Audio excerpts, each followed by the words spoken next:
wisdom as we deliberate about our students and our staffs. And Lord, I always ask that you just be with those that have family members that are sick and those that have lost loved ones recently. Lord, to just comfort them and strengthen them. We ask all these things in your name we pray. Amen. Amen. Address the flag. I pledge allegiance to the flag of the United States of America and to the republic for which it stands, one nation, under God, indivisible, with liberty and justice for all. Thank you very much, Mr. Howard.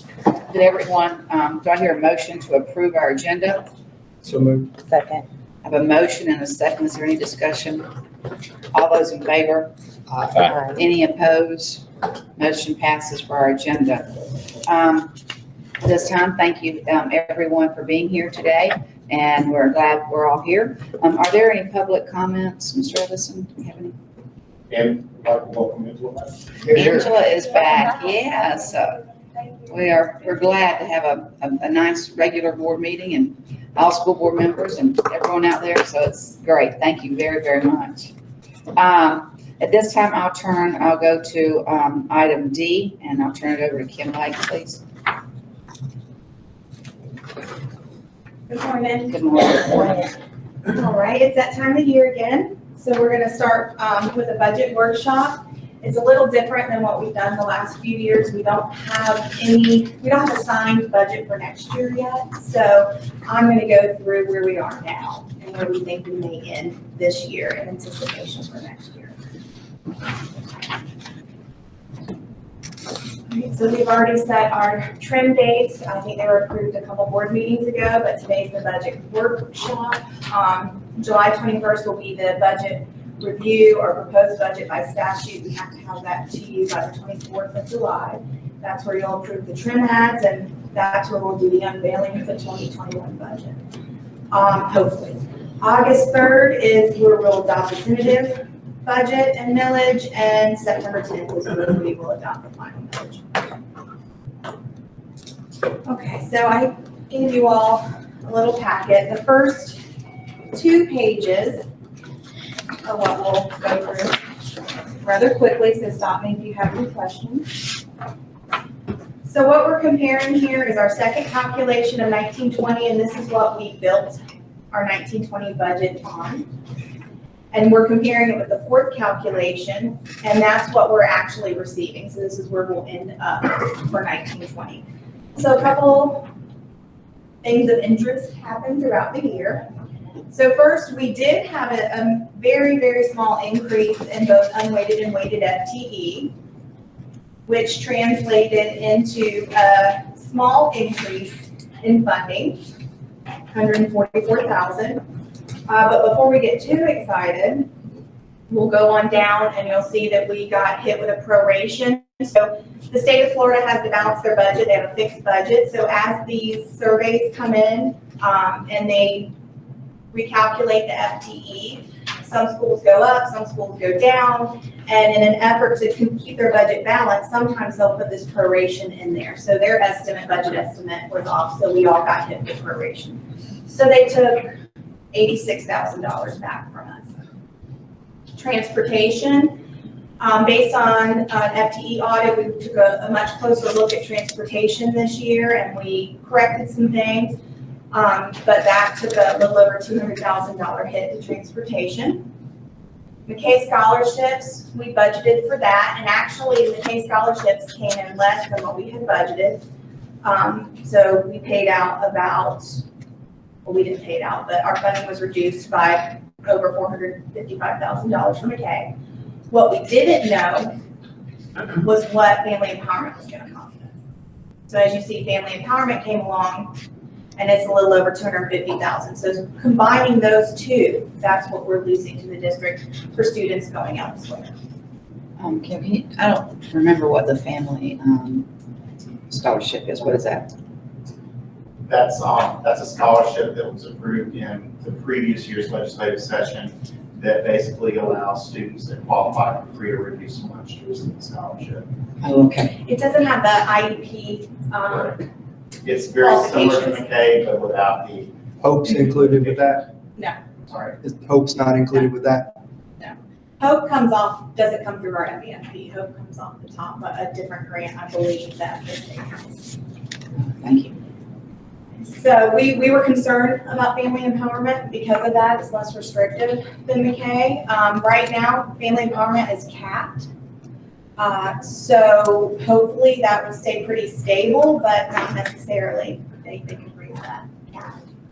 So the net impact to our FEFP was a reduction of $362,000.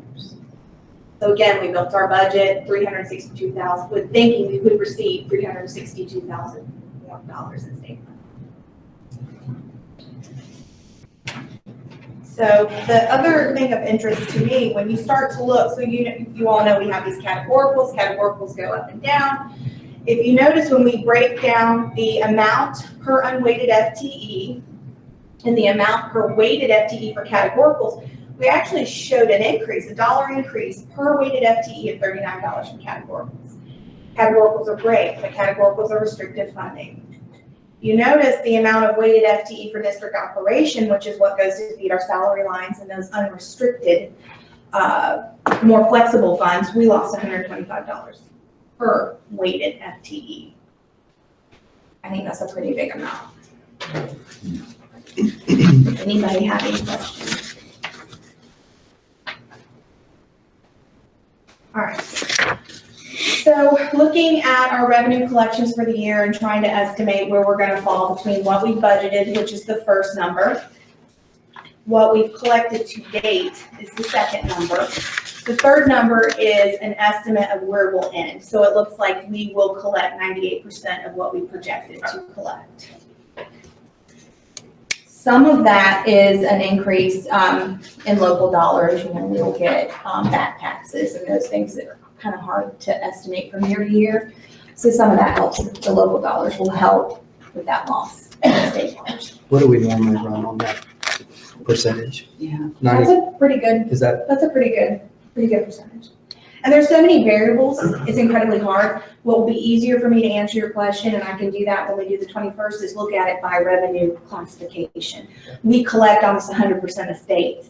Local is where it gets a little flexible. And at the end, we end up netting, usually collecting around 98%.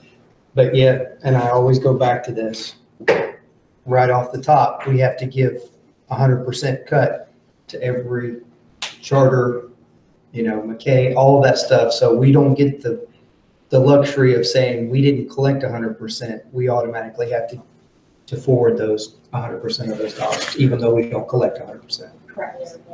In terms of local, state, we will, but again, 4 times a year, they recalculate it. So you gotta look, you may have collected 100% from the state, but I just showed you that it's been reduced by almost $400,000. Right.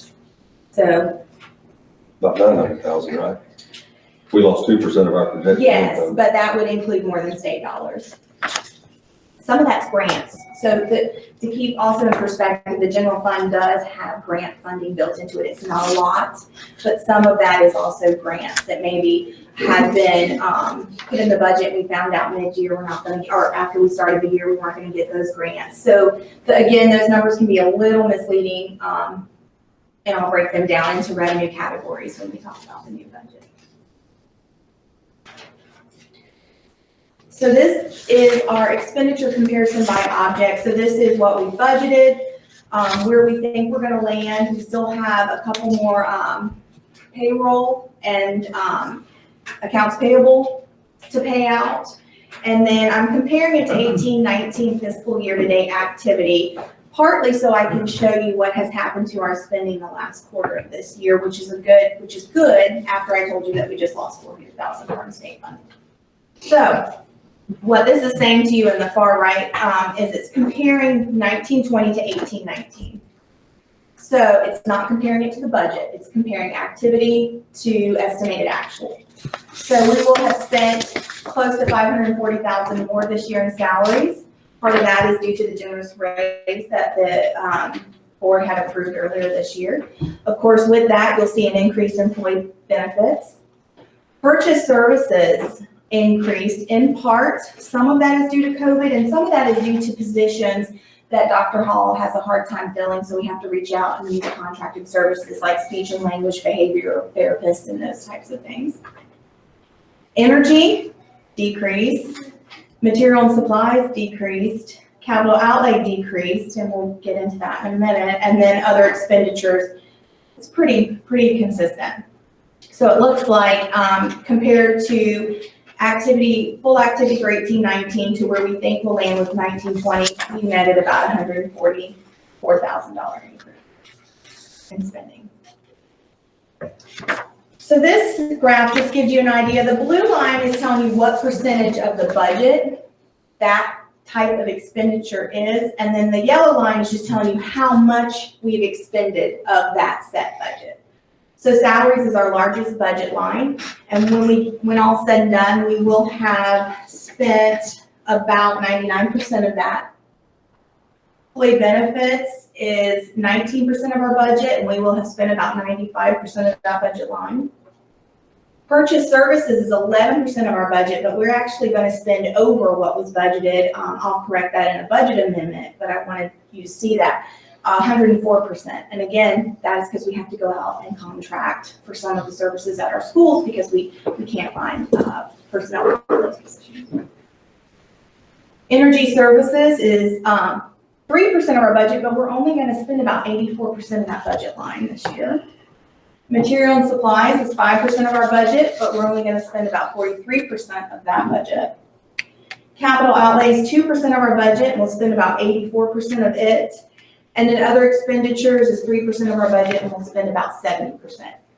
So subs, I think you're starting to see a lot of school activities hit those last categories. So when we shut down almost the last quarter, it impacted the full expenditure of those lines. So what that means is a couple things. So just to kind of give you an idea, I compared February of 19 to February 20 and so on through June. So you see February and March are pretty consistent with spending 7% to 7% of that expenditure when you compare them. So when you get to April, it declines. May and June, you really see we're down 13% compared to this time last year and down 7% compared to this time last year. And we did open up a little bit in June and brought on a little more expenditures. We did reopen the schools, but some expenditures came on board there. So what this is going to mean is that we could potentially, when I report to you in July, it could look like we have a really, really healthy fund balance, a financial condition ratio. And I just want everyone to exercise excitement and caution, because what's going to happen is the minute those schools reopen in July, August, we're going to have to shift. They didn't get to purchase what they needed the last quarter of the year. Those expenditures are going to roll over into that first quarter of the school year. So I just wanted to put that out there that we could see this. That's where we would see this savings reflected. Does anybody have any questions? I do. The savings that we saw from the end of the past school year, we will be able to reserve that and roll it into next year's. Yes, sir. I would have to assign it because it really was meant for school activities. They're going to need those funds. So you will see those as part of the assigned fund balance. But when we look at the larger financial condition ratio, it includes assigned. So I didn't want there to be any confusion if we happen to jump up. And I still don't know yet. I haven't been able to really get a good grasp on that because of just uncertainty. So if, go back here through our numbers, we lost $362,132 of revenue. From the state. Right, okay. But we were able, because of, expenditures that we put on hold basically, so to save $143,000. Correct. So we're still in the hole. Compared to the state overall. So. Yeah. Because bottom line, come August, when we open up schools, we know that we're going to have increased cost with custodian hours, increased cost with hand sanitizer and janitorial and things like that, that are going to be consuming what we held back. Correct. So. Correct. It's as if schools just stopped. So Correct. All of that spending for materials and supplies that they would have needed, they're going to have to order them, but they're going to order them at the beginning of the year versus the end of the year. And all of this we're doing without a signed budget by the governor yet. Correct. Not knowing what our FTE will look like come August. So our crystal ball is a little cloudy, right? It is. And there's a lot of different variables with this budget, exciting things that I hope that we'll be able to talk about, like teacher raises, but we do not have any information to share on any of that at this point. The last thing though I did want to share was a bit of potential bad news. The results of a survey that we did, and I'm going to turn it over to Morgan, and he's going to kind of explain how you could see that impact our MDFT dollars and state dollars. And there's surveys in your book. It's also the last pages of the packet. This. So one of the things that the team of people here at the district office felt like we needed to do very early in the summer was to just get a very rough idea of where parents are at. And so I think the thing we can probably all agree on is that everyone in this room and all of our constituents are in the same boat of being in uncharted territory in regards to COVID-19. And so we needed to get a feel to what parents were going to be comfortable with, just at a very 10,000 foot level in terms of what school would look like in the fall. So we sent out a survey. It really only had one critical question, which was basically asking parents, would you prefer your students to attend school in the fall in a brick and mortar normal setting with social distancing and health and safety considerations in place, or would you rather participate in some form of leaving virtual school? And so this was just a broad 10,000 foot overview of that. I think our intention all along has been to do something more thorough and specific a little bit later in the summer, but we wanted to share this information with you first. So I think the first thing that we can glean from this is that a supermajority of parents absolutely agree with what I think everyone in this room would agree with, which is that there's no substitute for the connection between a face-to-face relationship between students and teachers. So, you know, we're at 82.2% of parents are wanting a brick and mortar experience for their students next school year. Corollary of that, of course, is that there is a non-trivial percentage, 17.8%, that just aren't there yet. They're still thinking that virtual school may be their best option. And just to extrapolate, if we were to take that number from the responses that we had on this survey and extrapolate it to the full student enrollment of our county, that's about 800 students that would want to go virtual next year. And the risk we face in there is that there's many virtual options out there in Florida right now, many of which would take their FTE outside of our district. So that's a very significant thing to think about and for us to follow up on with further information gathering.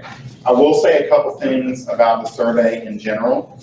We did have fairly consistent and proportionate response from most of our schools. Same thing for grade levels. So really, we got a good picture, and you can see that in the third graph in your slide, of what parents of students at all the different grade levels felt.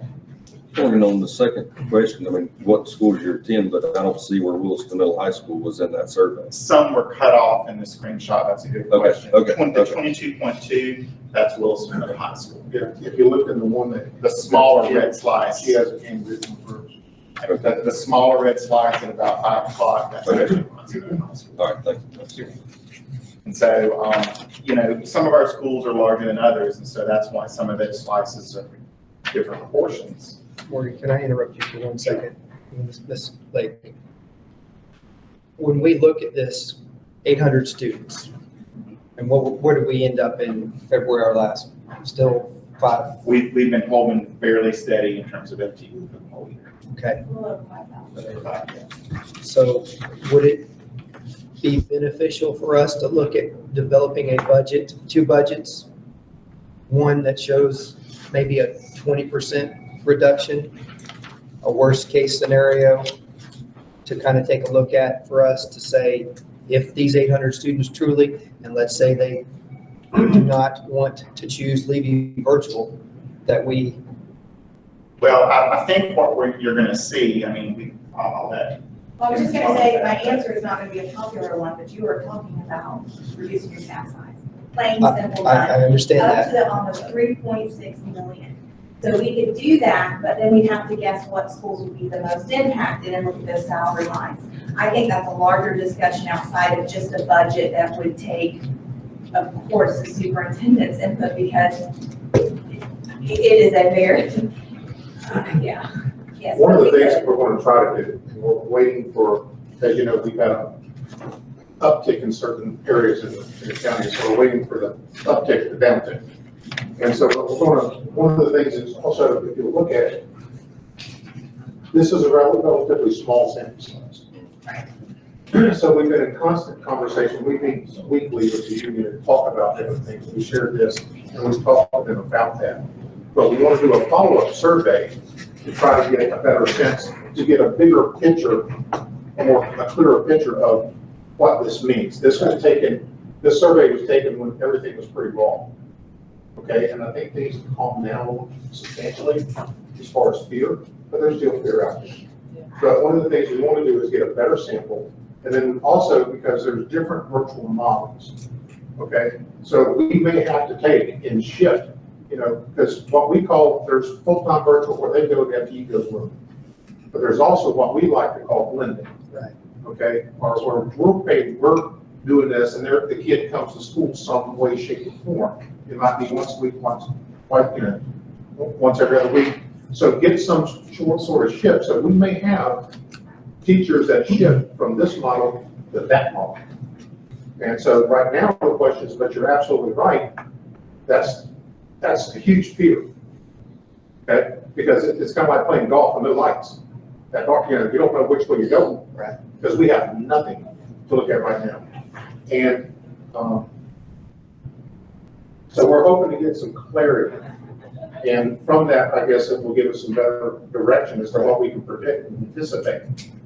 So it's I also think it would be very beneficial that, what virtual looked like this last 9 weeks, going to be probably, I would say, 180 degrees shift of truly what virtual correct. looks like. And That was not virtual reality. right.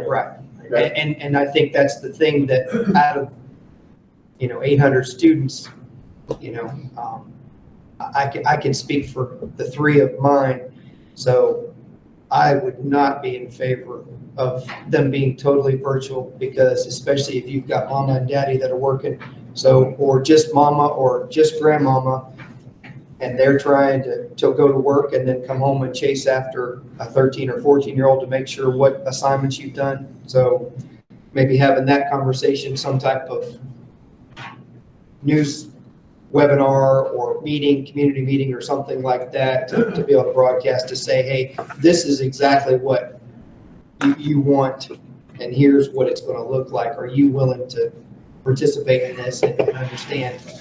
One of the things that we're developing in direct connection to that is that when we do go out to gather more data, there have been some models out there that show side by side, this is what this looks like, this is what this looks like. And I think that's kind of the direction that we have been leaning in as something to include when we go out and gather some more data. And that's why when you have the CARES Act conversation, and John's been very proactive, started building this last year with our virtual program with the Spark, everything else, and you see it here. Part of the CARES Act is to have a plan of whether we shut down again. And that's where the Canvas comes in. You'll see that's in here, something to do and Chloe will be talking about. So we are positioning ourselves to be able to do what we got to do. Problem is we don't know what we got to do. And one last thing, the state usually will signal to Morgan or I and say, hey, we need you to adjust your estimated enrollment. They have sent no signals out that they want us to do that. So that tells me a couple of things. That tells me that they know there's going to be some issues. Right. They're going to handle that as we move along. Also, this would impact us the second quarter of the year. So it would give us a little bit of time to try to figure out what to do with that budget if we start to get in signals. Not a lot of time, but we can't start our school year off at such a large deficit. I don't even know how you start the school. It's very difficult to open schools to begin with. Now you open schools with all this uncertainty. Right. It is very stressful. And so our buzzword for a lot of the things that you'll see beginning today with CARES Act, with Canvas is, we're trying to build a model and build systems within our school system that will allow us to be as seamless as possible, as flexible as possible, depending on what happens, whether we have to go in more closures, whether we have a good proportion of students that need to look at a different model because of comfort levels, things like that. The last thing that, and I'll shut up for a while here, is we also need to judge, or not judge, but basically gauge what type of internet service these people have to truly go virtual, because, if I'm in Rosewood and, or even in Bronson, Florida, when AT&T decides to go out here at the district office, and it's 3 days before they're going to pick the service back up, and, so. Yeah, that's definitely something I think. It's definitely part of the conversation. And we're looking at approaching it from the other end as well. What can we do as a district to minimize a student who's needing to work at home's need for consistent, high-quality internet activity? So there's ways to attack it from both ends. Gotcha. Thank you. All right, thank you very much. Any other comments on our fall workshop? Okay. So, you're doing the CARES Act plan? Yes, ma'am. All right, great, thank you. Good morning, all. Good morning. I'm going to give a very condensed version of the CARES Act, and that is the large packet that you all have in front of you. So some of these slides have been duplicated from that packet, but I pulled out pretty much the ones that contain to our main talking points for today. So there are 4 educational-related categories of the CARES Act funding. So there's the K-12 fund, there's the Governor's Fund, there's Higher Education Fund, and Child Care Fund. So the one that we want to focus on is the K-12 fund. And what they gave is all of the LEAs, which you'll hear that a lot. That's the local educational agencies. And they gave $693,223,200 of our allocation of that, $1,724,752.73. So they have guaranteed us that. And what we have done is we have worked together with the district instructional team, all of our administrators, and we have come up with activities that follow the guidelines of the CARES Act. With this is a very strict timeline. So what happened on June 28th, they released that preliminary allocation that you saw. Then June 11th, they released the toolkit, which is what basically they're calling the application that we need to fill out. They gave us a technical webinar, which explained how to complete that toolkit, which is the application, the following day on June 12th. And then as you can see, our turnaround time for when this application is due is June 30th. Now, let me clarify that a little bit. We knew on the 28th that we're going to get some money. We have no clue as to what to do with it. We just knew there was going to be an allocation. So you can see the 11th, the actual June 12th, which was a Friday, was the first information we received on this thing. And you see it turns around in 18 days. We have that done. $1.7 million. So this, the CARES Act, you'll see down at the bottom, it's a 2-year act. So all of the funds that you see, that will go through September 30th. Part 1 of the LEA plan, which is part of the application that we need to address, are 6 different areas. These 6 areas we must address in the plan. So that is assessing student learning gaps, accelerating student learning, safety and healthiness of our students. In that, we're including our instructional continuity plan. We have to provide for our charter schools. And when you see equitable services, that is our private schools. We have reached out to our private schools, and we have 2 that are interested. So So we have to include them in the application as well. With this, there are 12 allowable activities. So these all kind of correspond to how the funds can be spent. You don't have to spend them on all of these 12, but they do need to fall in one of these 12. The first one, any activity authorized by the Elementary and Secondary Education Act, that's basically any activity that falls within any of our other grants. So Title I, Title II, 3, 4, 5, so any of those activities. Number 2, that's the coordination, preparedness, and response efforts of LEAs with state, local, tribal, and territorial public health departments, how we work with them. Number 3, providing principals and other school leaders with the resources necessary to address the needs of their individual schools. And number 4, these are our subgroups, children with disabilities, our ESOL students, and how we meet the needs of those students. Number 5, developing and implementing procedures and systems to improve the preparedness and response efforts. We need to provide training and PD on sanitation. Number 7, purchasing supplies to sanitize. Number 8, planning and coordination during long-term closures. This can include how to provide meals to eligible students and technology for online learning. Purchasing technology, providing mental health services and supports, planning and implementing activities related to summer learning, and any other activities necessary to maintain the operation and continuation of services in the LEAs. So again, the activities don't need to fall in each of these categories for all 12, but if we do pick an activity, it does need to fall within one of these, but we don't need to cover all 12. So down to the meat of it, our allocation is at the top. So what we've done, again, this is with consultation with our administrators and our district instructional team. We kind of went through and we have, basically these are all of our activities that we have chosen.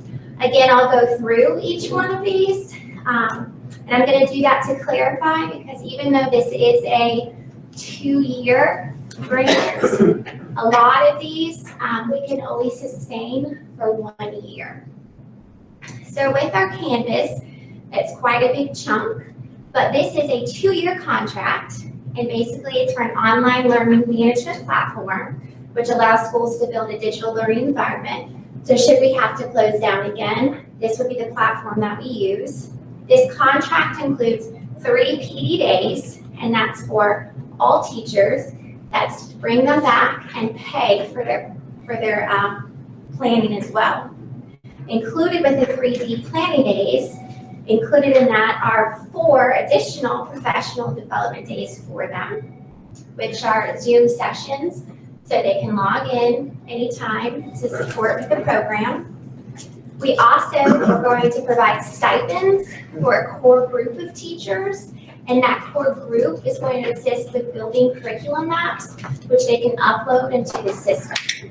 They'll kind of serve as the lead team or the cadre for Canvas. So then they'll have one lead team, or they'll have one lead member on every campus, and that lead member can go back to that campus and provide support to the teachers. So within this, we've embedded a lot of professional development because it is new.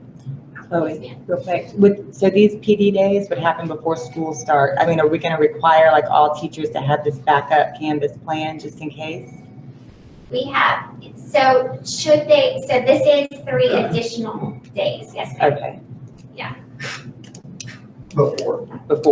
the start of this, right? Yes, And just FYI, we've had conversation with other districts that use this, and it's very applicable, especially to the secondary side. We've had different feedback from the elementary side, and from what we've got is how you build this in elementary determines on the effectiveness of it. So that's why you see a lot of money on training, people to build these courses and work out how to do it right from the beginning. Depends on the success of elementary schools. So how will, can you, maybe this is Mr. Lott or Chloe or whoever this is. How does, so Canvas is basically the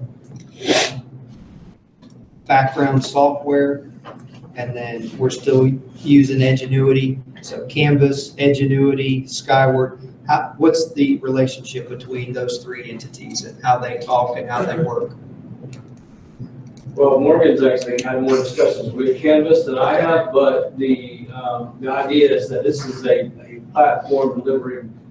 We can basically put anything, the teachers can add things into the template, which is what we're trying to get the teachers to complete as far as the curriculum out. So here's the template, this is what we want to cover. But then individual teachers can drop lessons from Google Classroom that they've already created, because we didn't want to reinvent the wheel. Right. They can just drop those into those silos, which the curriculum map is based on the standards. So as those standards go across, well, I've got this lesson for this standard, I've got this lesson for this standard.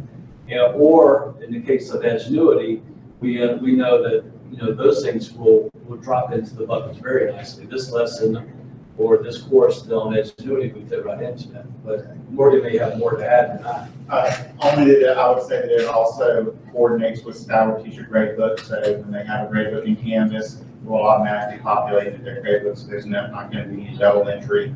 The way I analogize this is that Canvas is a type of learning management system. Google Classroom is similar, but if you compare the two, Google Classroom would be like Honda Civic and Canvas is like Accurate MDX. It's what all of the state colleges and universities use for their classes. So it actually is also aligned with our district mission and vision of being prepared for college and careers. So it's a very robust platform. I appreciate you making the one comment, because I had heard when I started doing some digging on the Canvas. So the fact that as a teacher grades something and it'll upload to Skyward, that's a wonderful thing as quickly. So that'll take care of some of the heartache and heartburn that we've experienced recently. So. The next item is equitable services. Again, that's our private schools. Our two participating are Vision Christian Academy and Next Generation Christian Academy. Those are the two that have elected to participate. And we have to provide that by. Yes, ma'am. Next is indirect costs. This is just money off the top for operation. We have a NEFAC contract. This is a 1-year contract. And what NEFAC is going to provide is 2 days a week. They'll have select personnel come in, and for 2 days a week for 30 weeks, they'll provide schools with instructional support, curriculum alignment, rigorous standards, and they'll support in the observations and walkthroughs with our administration. Our charter schools, both are participating. Chromebook insurance. This is to provide insurance on our existing Chromebooks that we have, and this will cover 2 years. We have a mental health contract, and that's to support students, not just with students with disabilities, but all of our students with health and behavior. Also ESY. Dr. Hall has requested these funds to provide extended school year after school opens. ESY is not just for summer, but it can be provided any time of the year depending on need. So teachers do see a need academically, social, emotional, and behavior. If the IEP determines there's a need, then services can be put in place for this. Chloe, one question. On Chromebook insurance, does that cover if the Chromebook isn't, I know that's been a big issue about Chromebooks not being turned in after COVID. Does that cover that?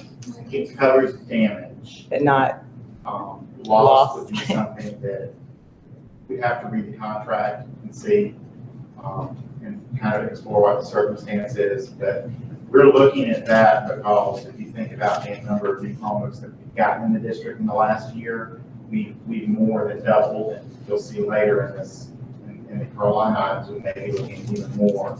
So it just helps us keep repair costs down, because someone has to order those parts, and sometimes it's difficult for parents to pay. So this helps keep our budget safe. If that makes sense. Khajiits, those are filtered hotspots, if you will. We're going to purchase 50 of those. That's to support at-home internet access, and our thoughts were to give first priority to our employees, should we close down and should they need them. Microfiber, some of our schools already have this system. That's the reusable dry wet floor mops. It's kind of like Swiffer. You can reuse, wash them. So that's to put in the rest of our schools that do not have that system. Custodial training and extra hours. We're going to give 100 extra hours to each school, and that's to cover 2 years for any custodial needs that they might need. Is that gonna be enough? I mean, based on all this cleaning we're gonna do, is 100 a year enough? There's another grant, and it's called the FEMA grant. And Kim and them, they have that one. And within that grant is one where the feds reimburse you at 50%, state reimburses you at 25%. But anyhow, our hope, at when it's all said and done, our cost is 12.5%. And within that, there's opportunities for custodial hours and also ordering stuff like cleaning supplies and sanitizer and stuff like that. And I think you can order 6 months worth. So that's another grant that we're working on that's not in here for different things like what you're talking about. So if I could pay 12.5%, and you know, you're talking about the startup dollars, the increase in cleaning with the money that we save. Okay. The purchase of outside furniture. This is very durable, weatherproof picnic tables. This was to support social distancing, especially during your lunch and breakfast times. And John was so nice to reach out to every school and even offer them the color of their choice for the furniture. All schools responded, I believe, except for, I think it was JBE and Williston Elementary said that they did not need them at this time. Conservative. CTE.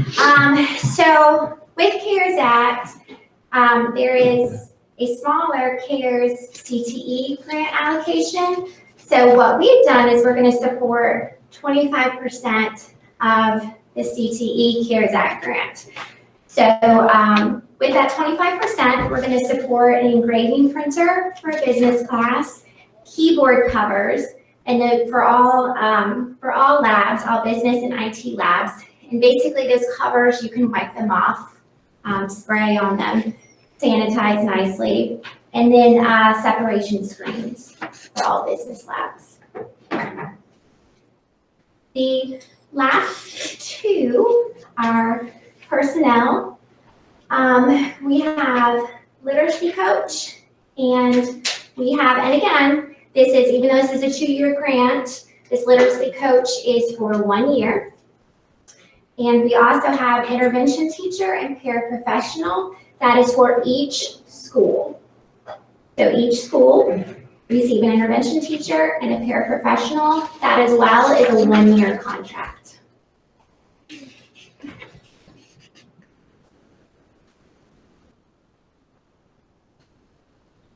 So the literacy coach for the 1 year, she'll leave her teaching position, come to the district office to be a literacy coach, and then go back into the field. Yes, I mean, it's 1 year only, so when that time is up, we'd like to offer something else, but usually they go right back into the classroom. And it might just stay school-based and work out from the school sites that here. But I know our elementary principals are going to be really leading up a lot of that. A lot of our schools too have decided that instead of having an intervention teacher in place of that, they're hiring 2 additional paras. So some schools will have 3 paraprofessionals instead of 1 teacher, 1 para. And in the grant, we're gonna write their scope of work so they can cover not only educational needs, but lunch duties and assist with social distancing and things like that.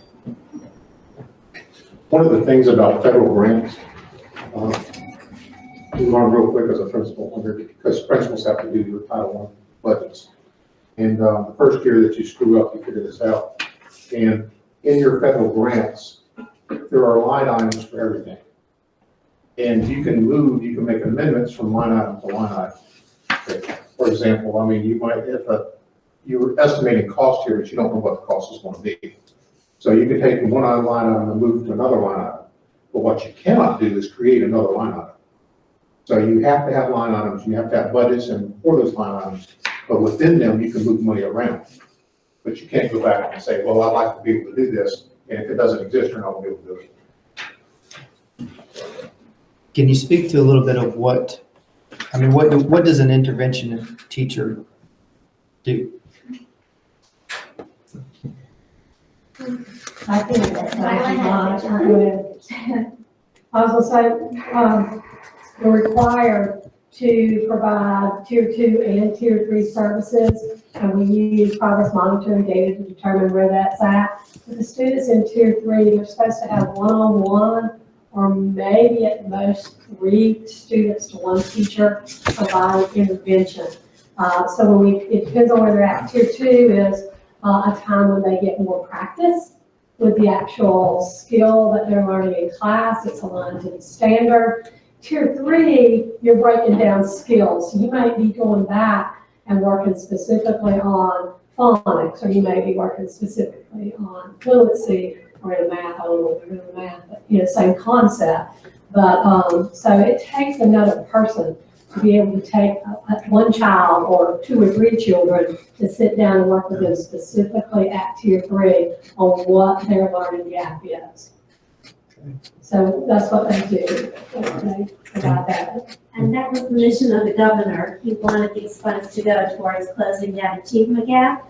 Students have been out of brick and mortar since March and over the summer. So the principals in our discussion really wanted extra help right here on the campus to help meet the needs of those students that needed to be caught up and, get them back on track, headed in the right direction. Schools do it in a variety of ways, but there's just not enough more bodies, and we know we'll probably have a lot more students needing that tiered intervention.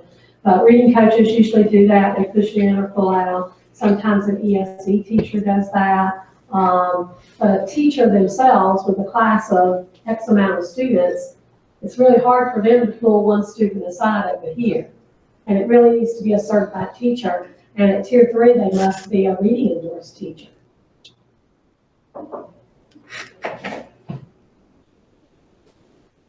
But if I understood that correctly, if I interpreted what you said, that's going to be the flexibility of school and their need. Correct. Right.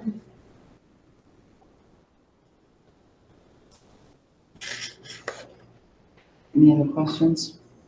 Any other discussion? Thank you. Okay. Thank you. Thank you very much. Our personnel recommendations, Ms. Harms.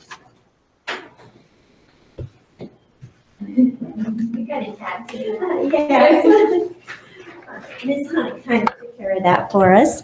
But so we are requesting approval for at least the equivalent of 9 additional teachers and 9 paras. Some campuses will have 3 paras. Other campuses will have 1 teacher and 1 para. So we are requesting approval for those additional students. Through the funding of the CARES Act. Yes, sir. And those will be for 1 year, 1 year only. Okay. Do I have a motion? I'll move the motion for discussion. A motion, and is there a second? Second. And I have a second. Any discussion? Aren't we concerned that people, knowing it's a year, will be like, I don't want that job because it's only a year? Is that a concern? Well, actually, I think some people will really see this as an opportunity. Uh-huh. They might already be on that campus or they might not be on that campus. But I think there are many teachers that would like that opportunity to work with small groups in their expertise. And What I see happening, if I was at school, I would have probably a teacher that say, well, I'd like to do that for a year.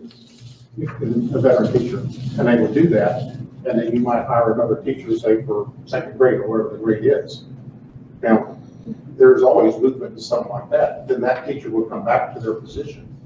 And that, depending on what kind of vacancy you had, the one you just hired, they may move into or whatever. I mean, yeah, you're making a decision about the new hire more so than you are the one that's been there for a while. That's how most of your principals I see will be using this, if they choose to do the teacher. And I think quite a few of them are choosing want to do the paraprofessionals. Well, one of the real issues is the funding.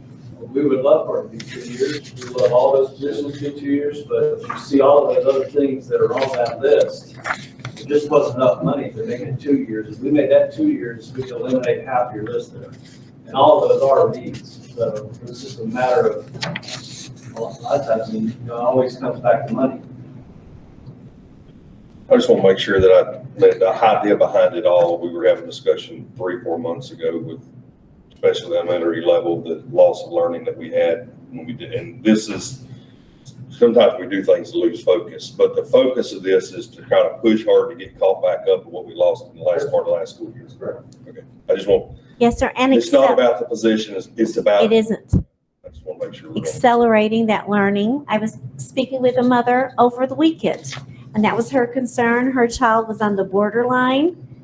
And so the first 2 weeks of school coming back, those students are going to be assessed. We're going to look at where they're at. And then those students will be, just like Carol said, placed in a tier 2, tier 3, and receiving from these extra units that help, that personal attention, that one-on-one that they're going to need to get caught back up and moving in the right direction. Do we have the ability to look back last school year, tier 2, tier 3, compared to once we kick off this school year to say, we're up, I mean, what happens, we're up 50%? We definitely have the ability to do that. It's kind of scary, but we do. The state's requiring us to code those students, and we have to report that data to the state, and they evaluate that data and let you know whether it's right or wrong based on what they think. Of course, this year might be a little tougher because they don't have FSA to go back to look at. But, pretty much if you have X amount of students that are level 1, they should be receiving, tier 2 or 3 intervention.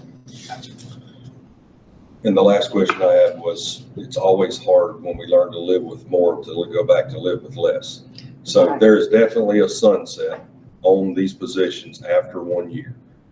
And all administrators understand that they're here for a short-term help to get caught up. Because what I'm saying is we're going to see probably a great response out of it.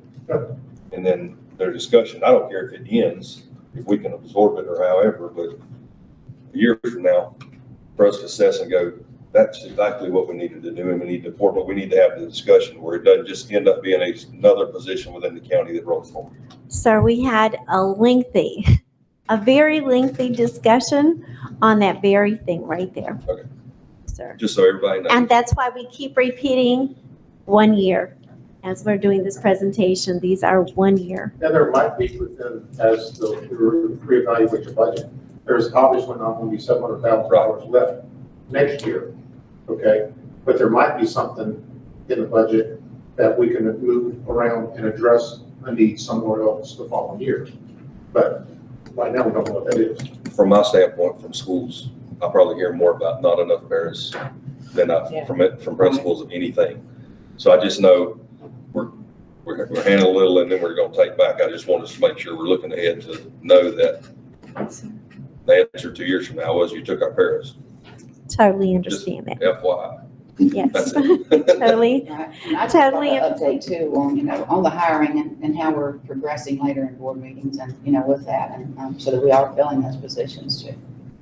Yes, ma'am. We have 16 current positions open right now. 2 years ago, when we started on the first day of school, we had 27 openings. So we have a couple at every school. And I think the principals are working diligently. We have only 4 aide positions open right now. So I think they're doing very well in filling those. There are some that's harder than others to fill, but we've been very busy. Great, that's wonderful news. Thank you. There's no more discussion. I have a motion by Brad and a second by Ashley. All in favor? Aye. Any opposed? Motion passes. Thank you very much. Mr. Lott? Thank you.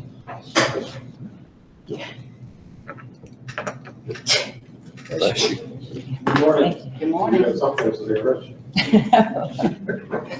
In your packet, you should have a bulletin handout that looks like this. This was created really to be more of an umbrella to give the broad strokes of our back returning to school plan. The fine details are not spelled out because each school is different. School personnel is different. So we can't get that fine, but this gives a general outline. In that first paragraph, you'll see an extra hyphen typo there. I caught that, so we'll correct that. It's provided. I'm not going to go through the entire thing, but I do want to point out some things that we want to emphasize, and the reason for that we need to emphasize this is to make sure that parents and students and staff all feel as safe as possible as we return back. And so as we prepare to go back to school in that second section there, facilities and transportation, we have as you see in the CARES Act, we have some stuff in there geared towards making sure that our facilities and our buses are sanitized as well as we can. We've already taken steps to try to order some equipment to help with that. And we're constantly looking at trying to get our best options for those needs. And Brandon Eastman in purchasing is constantly getting bombarded with different, and so am I, and so is Mr. Essen, just constantly getting bombarded with different companies that have different products to sell. We're trying to evaluate those as well as we can. You see the microfiber is a major part of that to help with the disinfection. And as we go through there, we talk about temperature checks, and that's something that some districts are trying to do. Temperature checks for all children as they get on the bus. We talked about it in length and things like that, but first of all, the studies show that temperature checks really are not a really great indicator. Obviously, if a kid has a fever, there may be some illness, but that doesn't mean they have COVID. And some kids run hot anyway, and so what you may interpret as a fever may not actually be a fever. So we didn't think it was practical for us to try to check every single kid as they got on our buses and or arrive at school, however they arrive, for a temperature check, and still maintain momentum, because first of all, we didn't really know if it's even effective, if that's an effective indicator. So we put that in there, and that's something that some people may question. So, at the end of this, we're going to ask for your approval. So if there's something here that we need to change, as we get to the end, please let me know. We'll bring it back to the principals and our district instructional team and work on it some more. Obviously, students with disabilities and those that are medically fragile, we know that there are some kids that have some special needs in regard to health concerns, and we will accommodate those as necessary, as we always do. We have kids that have special health plans all in our schools, and they have special needs that we accommodate every day in a regular setting. Obviously, with COVID, we know that may intensify, and there may be some additional concerns that we need to address. The last paragraph on that first page talks about the possibility of another shutdown and some things that we may do so that the education process can continue. And as you've heard from the CARES Act presentation, Canvas would be an important part of that. Canvas, and I don't need to go into all the details. I think we've gone through it enough, but we really feel like Canvas is a good base for us to get so that we can continue education in a much more effective way than we did at the end of last year. It is going to require some professional development, and we'll have to be sure our staff are well trained in order for it to be successful. All of that's captured in the CARES Act. On the next page, I think it's on the back, it talks about once the school year begins and prevention of illness. And obviously regular hand washing is something that has been proven to be extremely effective. I know some of our schools are looking at ways to teach that, and also signs and different things. As you'll see in there, signage is part of this. Hand sanitation stations or devices like we have on the wall over there. We already have ordered more of those to put in various locations for our schools. School buildings will be cleaned daily, and the high traffic areas will be cleaned on a more regular basis as the need dictates, like door handles to the front door, restrooms, different areas that we feel like need additional cleaning. We will do so with our custodians. School buses obviously will be cleaned prior to picking up kids, and also that includes in the afternoon. We'll clean them in between our bus routes. So that when the kids get on the bus, it will be as clean as we can get it. Cafeteria, we're gonna do our best to clean the cafeteria. Obviously, it's kind of hectic when you have one group coming in and one group leaving, and it's a continuous revolving door. We've already had discussions with our principals with Ms. Oberst, and we're just trying to figure out the best way to do that, and do that with increased frequency.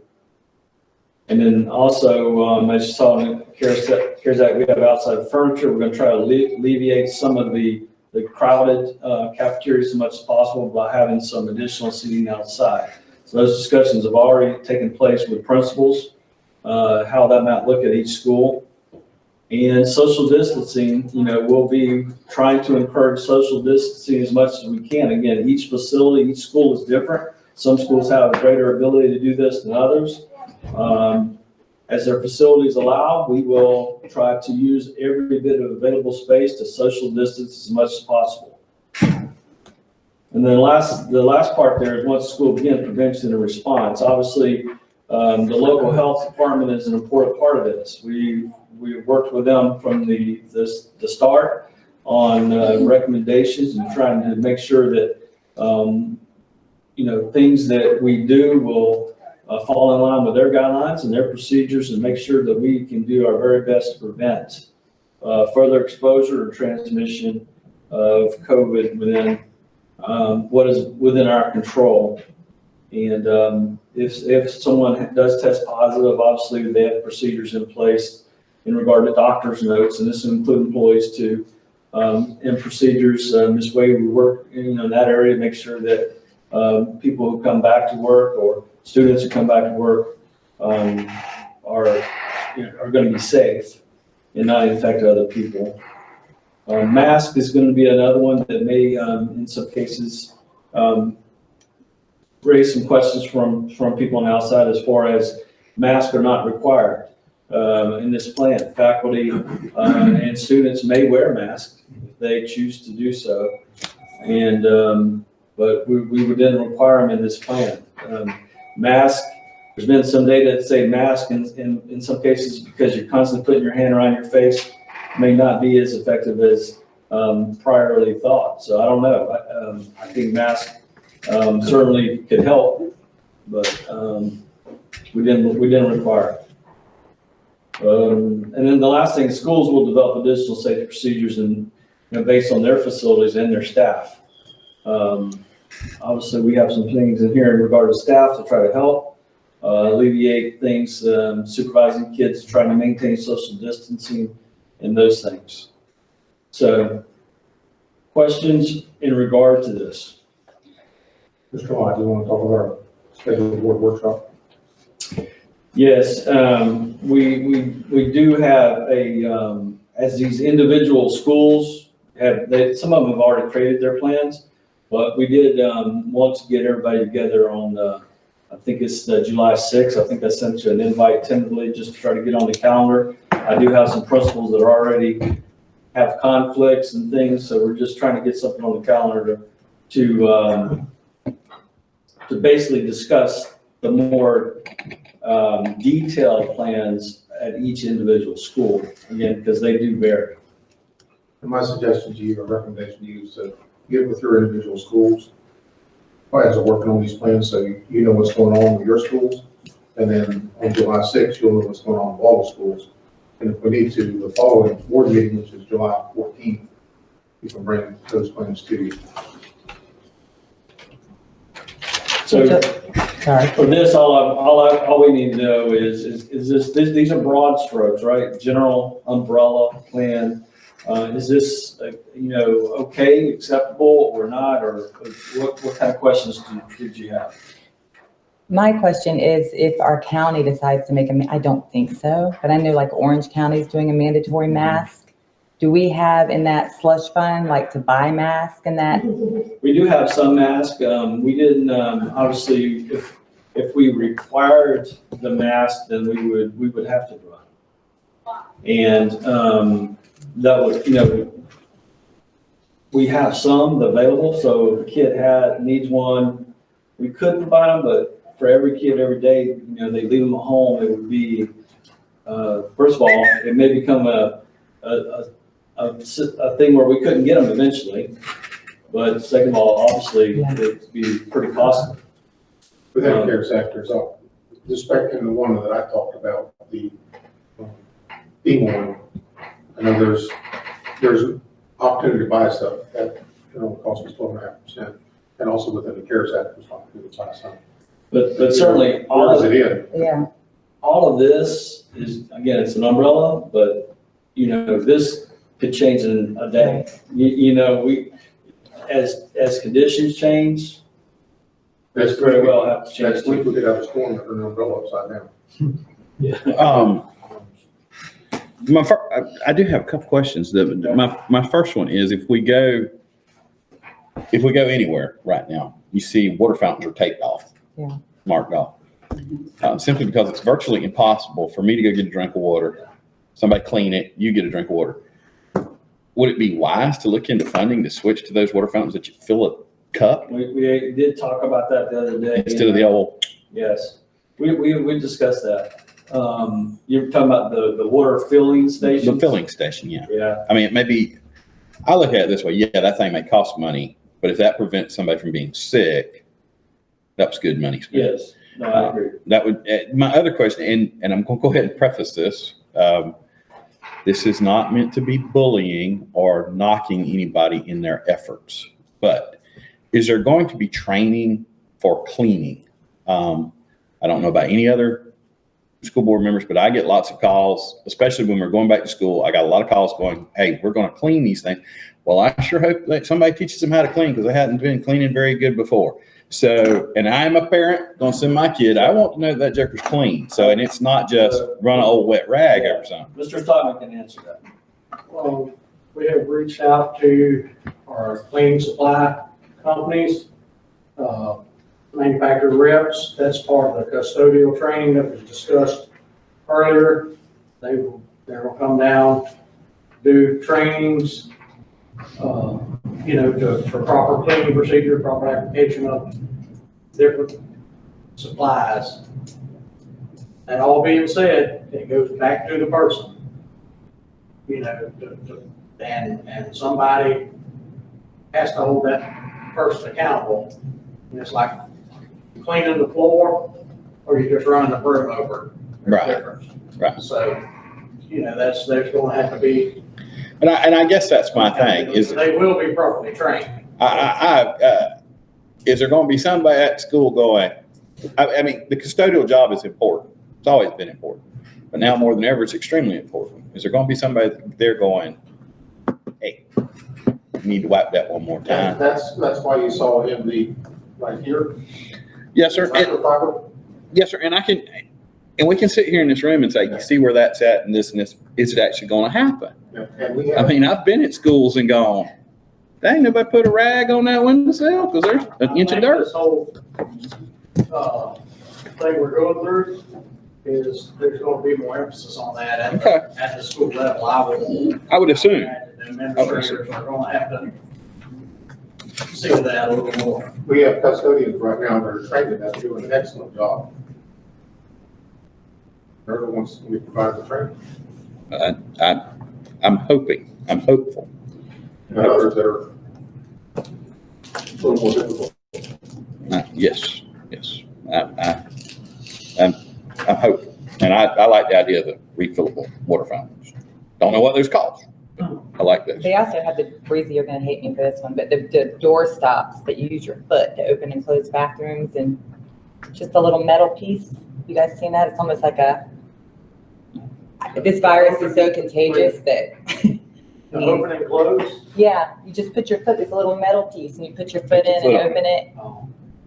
It works. Oh, yeah. It's easy, it's just, it would be a lot of. I think we're gonna have to remove the handle though. Yeah. I mean, I know. Mr. Delaney, what legally, Is our responsibility? no, like in a class, how many can we legally fit in a class? Is that wide open now? We're still gonna be required to adhere to the Florida class size. And then that's the guidance from the Florida Department of Ed. And their guidance is Florida already has smaller class sizes than is Okay, typical now. It's not in every single class, right. it's only in certain academic stuff. Because I know restaurants are 50% still. Right. So I just didn't know if we were gonna have to space out classroom. I think as soon as we have this workshop and then like Morgan do our survey, if we can put our parents, like if we have a plan to say this is what and put them at ease, I don't think that 17% will happen.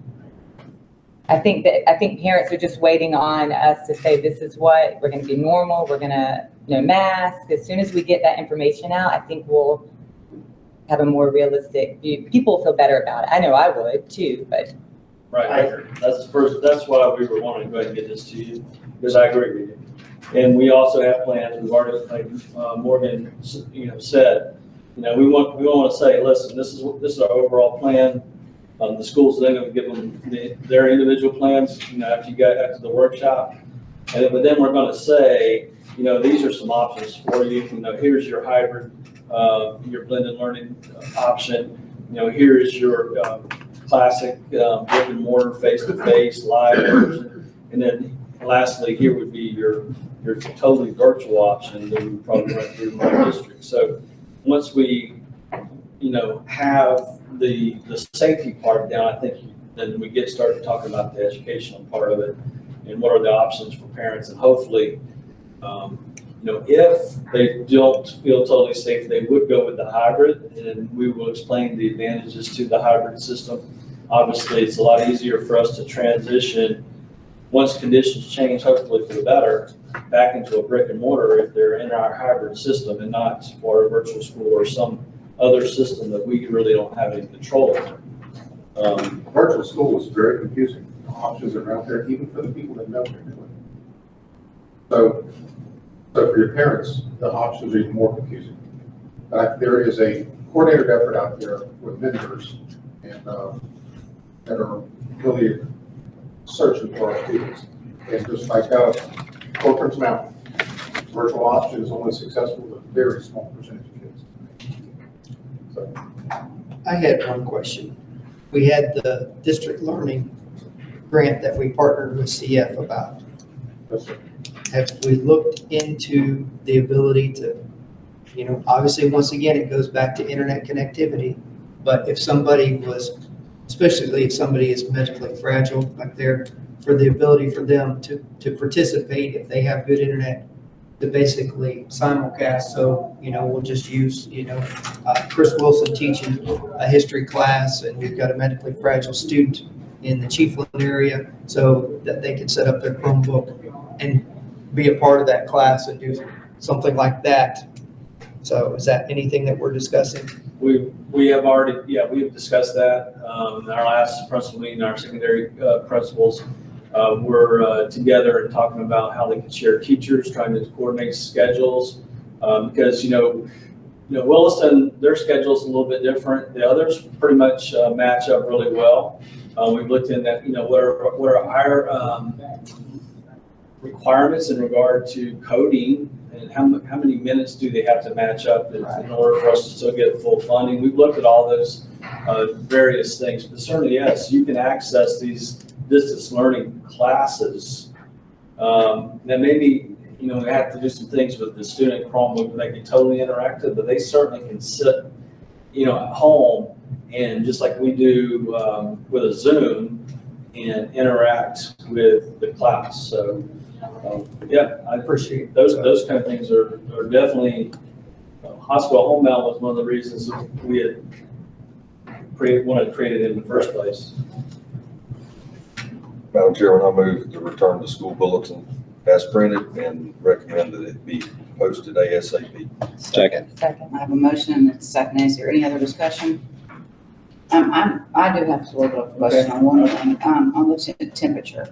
I understand that, you know, maybe it may not show, you know, the COVID-19 in children, but it is an indicator if you do have a temperature that there may be something that is going on. And I think that would maybe be, predict that maybe this child does have something we do need to stay home to prevent other illnesses and things. So I'm a little concerned about not daily checks. I mean, I think maybe, you know, the wireless when they get on the bus real quick, or maybe in the classroom real quick, because I don't want to take away from learning time, but that one does concern me, honestly.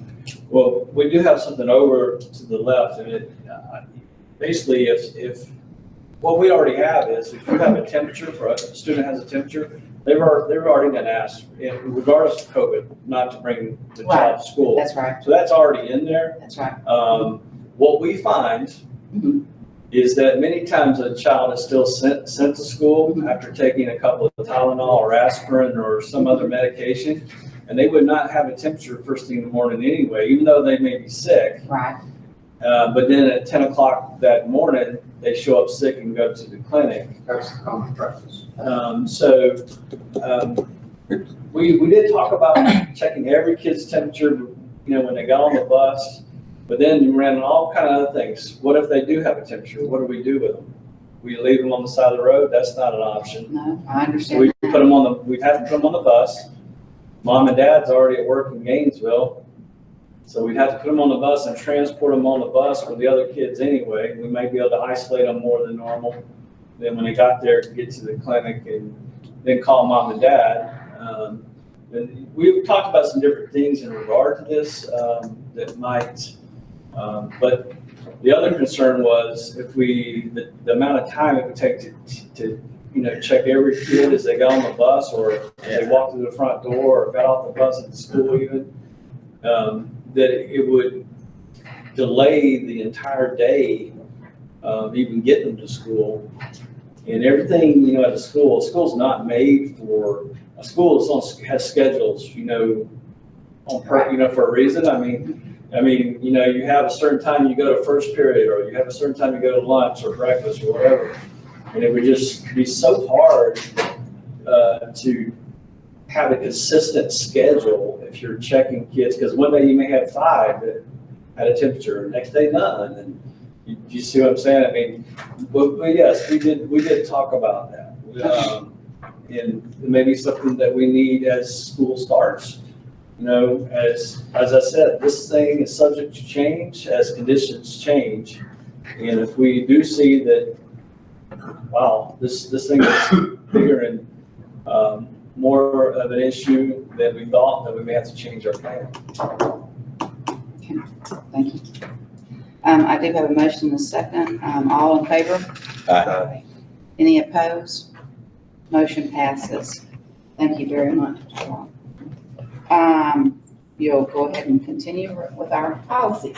Obviously, last time we did bring these to the board, we asked for permission to advertise. We do not have any changes that we have found on our end. I know you perhaps have had time now to read through them, and I didn't know if you had any questions or suggestions to change. Again, this will be a process that we'll go through several times before we actually ask for your approval. So there's another day, I believe, but the next meeting is when we're going to ask for approval? Okay, my bad. So the next meeting we will bring these back to you to ask for approval. And you can make changes again there. Yes. I have an idea. For the parent and family engagement, just because of the world we're in, seeing how many people, the traffic that's increased on meetings and involvement, I feel like if we did some kind of streaming process on our SAC meetings or PTO, because it's so hard at the end of the day, even for a non-single mom, if somebody's been working to get to that meeting, and I know our involvement is so low, if we had a way to stream those meetings, I just thought that might be a good idea in the I think it's future. an excellent idea, and obviously, one thing that, one good thing that COVID has taught us or given to us is our ability to stream and do meetings remotely. I don't know if we want to put that in the policy, but certainly something, I mean, if you want to, we can, or we could just Talk to the talk principals. to principals Yeah. about it. I think some of our schools have been doing Facebook Live for like PTO, but maybe not SAC. But yeah, trying to reach out and tell us good ideas. And since we've advertised and had these out there, has anyone had any, like, call school board with any comments or anything? No. Any other questions about our board policies? Thank you. Okay, thank you very much, Mr. Lott. Mr. Edison, Okay. It's that time of year where we need to choose a designation from Florida School Board Association. And it's now called an advocacy representative. And it used to be the legislative representative. So what I need from you here are nominations for an advocacy representative and for a alternate. So at this time, I'm entertaining a motion for an advocacy representative. What they did is they made the legislative committee a sub-platform underneath advocacy. So there will still be legislative portions a part of that. So, but advocacy will be the main focus. I'm gonna say this is just my opinion, it'll be my recommendation, but with what we have going on legislatively, the next 2 years with the building of the chief on the school, I would recommend Ms. Brookins be the advocacy leader. That's a good idea. Okay, so we have a nomination. Yes, sir. We have a motion for nomination to cease. So moved. Okay, so a motion to nominations cease, second. Second. Okay, all in favor? Aye. Any opposed? Okay, so we have a motion for Ms. Brookins to be our advocacy representative. Okay, we have a second for that one? Alternate. that's, Or has that already been a second? yeah, that's already been done for the, yeah, so now we need an alternate, You know, You need an alternate. Okay, did y'all vote on? Yes, sir. yes. Yes. Uh-huh. All right, so we need an alternate. I make the motion that, Mr. Etheridge is alternate.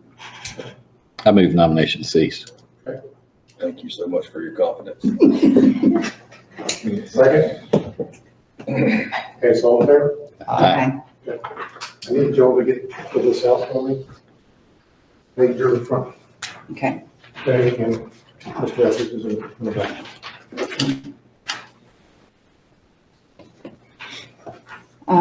Board members, did you get a chance to read the minutes of June 9th?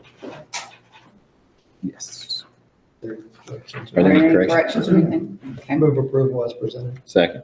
I have a motion and a second. Any discussion? All those in favor? Aye. Any opposed? Motion passes for our June 9th minutes.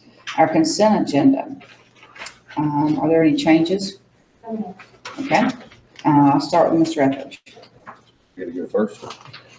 Looks like a lot of movement. Of course, Ms. Nobles, I was hate to see since 2006, 14 years, 15 years with us in Williston.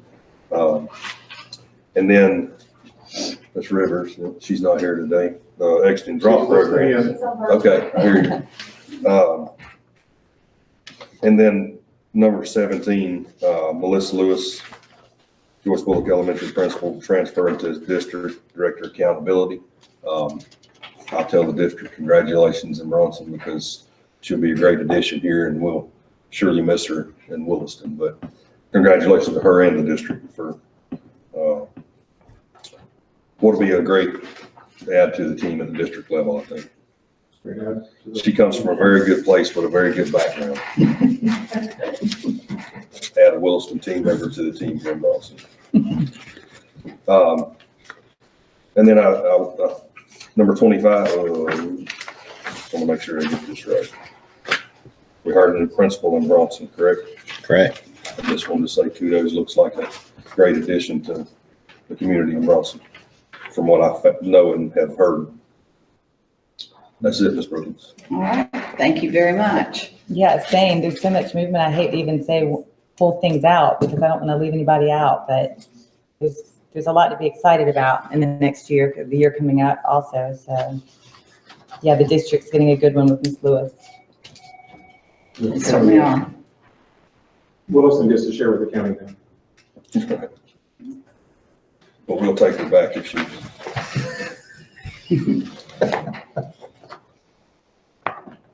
All right, Mr. Aswell. I think it is fantastic to see that. I've been here at times at this point in the year, and we had a whole lot more vacancies than we got right now. I think we're doing a great job of hiring people. I think that's a great sign. That many years ago, we started school, we was feeling kind of bad because there was a lot of holes, and it looks like we're filling those quickly. I noticed that I would be remiss if I didn't say that I hate to see Cheryl Allen leave Bronson Middle High School. She's been great there. She's going to do a great job at Chiefland. And I'm excited that Jennifer Bray is coming back to Bronson. I'm also excited about our new principal. Haven't met the man yet, but based on his credentials, he ought to be jam up. Basically, from the credentials, all the other schools are going to be jealous of our outstanding principal, but all schools are always jealous of Bronson. So it's all good. That's where the leaders come from. And I think everything's looking really good. Exciting times. Thank you very much, Mr. Howard. Echo everyone's sentiments. So appreciate all those efforts, those that are exiting, retiring. They've served our district very, very well. So, and those that aren't even going into drop but are leaving it, but have been long time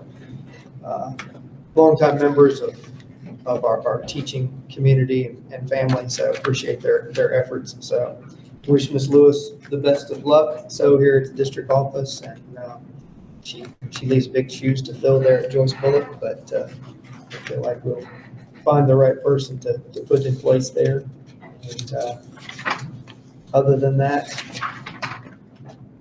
always like to see, I think one of the best things that this board has ever done is the University of Florida Athletic Trainers Agreement to make sure to care about the safety and well-being of our athletes. And I know those people put in a lot of hours between practice and games and rehabbing and different things like that. So that's one of the best investments we've ever done. So appreciate that. Thank you. And I think all my questions have been answered with all the changes and lots of contracts and everything to go through. Thank you very much for all the detailed information that we have in here. Do I hear a motion to approve our consent agenda? So moved. Second. I have a motion and a second. Any other discussion? All those in favor? Any opposed? Motion passes for a consent agenda. Thank you. Mr. Edison, Superintendent. Just a few comments. First off, prayers to Dan and Neil and her family. For the past this weekend. So, probably the weekend. Secondly, executive order came out from the governor. You didn't know about it, and that started Thursday morning. And it was about using our schools for polling places for voting. And so, per the executive order, I reached out to Tammy Jones. She has indicated that she doesn't need our schools for polling places right now, and that there's something in the future. But what essentially they wanted to do is to use our schools as precincts and shut down school for those days. And I think in some counties it's an issue because they can't use churches for whatever reason. But right now I've not communicated that up the chain of command that we don't need anything right now. There's changes, and we'll get that change. Secondly, be on the lookout for some surveys from you, now that we can actually get together and talk again for some strategic plans, and because it's time to reevaluate and start planning for next year in the future. And some of the things I'm sure will remain consistent, just like for the safety, for example, safety brings on a new tone right now than what used to. The same tone exists, but there are also some new elements to safety. So you'll have be able to look out for some surveys for some times to meet, what your preferences will be, and so we can start the strategic planning process again. Okay. Also, if you look at Chris Doolan's email today, it said the governor has scheduled a press conference at 3:30, and there's no subject line in it. 3:30 today. Yes. Yes, sir. Yes, ma'am. So I imagine that will be on the Florida channel, am I correct? Yes, sir. And so the speculation is that's about the budget. I have not heard anything from any other source about what's happening. That's it. That's great news. Thank you very much. I just got a question. Yes, sir. On that executive order, so we're not mandatory that we've got to shut down schools on those days? If she would have requested it, then it would have been. Gotcha. Okay. Thank you. That's my understanding of how it works. The ball was in her court. Okay. Board comments, I'll start with Mr. Keller. I don't have a whole lot, so to piggyback off what Mr. Edison talked about, I did reach out. It does look like possibly that it could be budget this afternoon. Sadly, the filtering out, it's like possibly $1 billion in vetoes coming out. So obviously, everybody that has a special project, whatever it may be throughout the state, is kind of holding their breath. You know, we worked extremely hard here, this board, district, communities, for that project. And, you know, one way or another, the sun will come up, but we will be a lot happier if that budget's signed with our project in there. Otherwise, that means that we got a little bit more work to do on that. So, and with that, I also think that we need to be starting to push what our legislative priorities. Obviously, this is going to drive that quite a bit, but it's time that we start looking at where we need to focus our legislative priorities. So in July, so not to step on your toes as being our advocacy representative. So, Appreciate that. No, we'll all work together on that. appreciate the efforts that went through. So I know 123 pages is not easy reading. So on the CARES Act and the efforts that go through, and as we see that, you know, $1.7 million, it may be a lot of money, and it is a lot of money, but it evaporates quickly whenever we're trying to do what's right by our students and our staff. And, you know, I think it's interesting to see. I think there's been some good that's come out of this stuff. I think, but I know it's also created a lot of panic and hysteria too for people to feed into. And I think one of the things is, you know, we talk about how blessed we are in Levy County, and we are blessed. And we don't have a whole lot of things that are going on in outside places in the world. And I think that the quicker that we all realize that we're in this together, and the right reasons that we're in is for our students and our staff, that the better off we'll be. So appreciate everybody's efforts here. Thank you. Thank you, Mr. Keller. Mr. Aswell? I have actually very little. It appears that the various summer programs throughout the county with our schools are going quite well. And I must compliment the efforts of everybody associated with the school system. Seem to be extremely focused on getting schools back open and getting back to what we would like to call normal. Don't know if it'll be normal. Don't know if we'll ever have that old normal, but it's really impressive to see the effort everyone is making to get us back in August to what everybody wants. You know, we in this meeting, we discussed the virtual school options and how, there's, what is it, 18% are thinking they'd rather do that. I think it's like it was alluded to. That's because people are scared. People don't know what to expect. People are also, that time we spent at home learning, that's not indicative of what it would really be like. And I don't think a lot of people understand that. And I think it's a compliment to the school system that we all work in, that people are looking forward to going back to school. Kids are wanting to be around their classmates, can't wait. Kids that, I don't know if y'all know this or not, but there are kids that actually don't like school.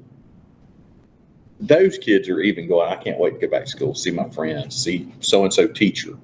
And I think it speaks highly of the professionalism and the quality people that we have working for Levy County, that everybody's focused on putting kids first and getting kids back to school and making sure they're safe and making sure that what they need will be there. And there's a lot of planning, and my hat's off to all of y'all for doing such a good job on it. I appreciate you. That's all I have. Yeah, I was going to say the same thing, just the CARES Act. Thank you to the district office. I think it's great that you guys are working with the principals and all coming together for a solid plan. I know you're working so hard, and teachers as well. I know teachers I've spoken to a couple that are having a backup plan just in case. They're already planning now on their summer break. So there's a lot of work going on, and thank you guys for all of that. Trying to stay normal. I know there are baseball drive-throughs, celebrations tonight, grad parties, recognitions online that we're all seeing. Virtual FFA convention starts tonight. There are watch parties. I'll probably steal your thunder on that. Right? Not at all. But so yeah, there's a lot going on right now and a lot of planning that needs to happen. I'm looking forward to the workshop on the 6th and just really kind of simplifying things and getting it out to the parents. So that's all I have. Thank you, Mr. Etheridge. Just a couple. The question first and foremost, because we approved the athletic director for the upcoming year, but is there any financial adjustment for the whole spring that we didn't have any services? There isn't. Okay. We didn't pay them the last quarter, so what that looks like is a credit to the schools on what they would normally collect and refund back to us. Good. Next year. It did go up 2%. Yeah, this year it went up 2%. So, they know, but I asked them why, and they said it's cost of living increase. We do that on the farm too.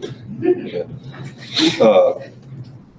And then second of all, finally, staff, superintendent, everybody involved. I appreciate the meeting on July the 6th with the principals, and I'll do my due diligence beforehand to, I appreciate in our uniqueness of Levy County that we have different schools that need to operate differently, and that's rubber stamping from the district, not rubber stamping, then letting them design their own. But I think since COVID started, I've been asking, and I keep looking at this page, but I finally see something that says returning to school. And I'm not gonna get on the soapbox. I think we're at 196 positive cases total in Levy County of 40,000 people. We've had one death in the county. Been fortunate, really fortunate. We saw a little spike last week, but we didn't, not to the numbers of some other counties and where we're at. And I'm not making light of the virus, other than most of the scientists have said what's happening now was going to happen. So we're right where we said they were going to be at.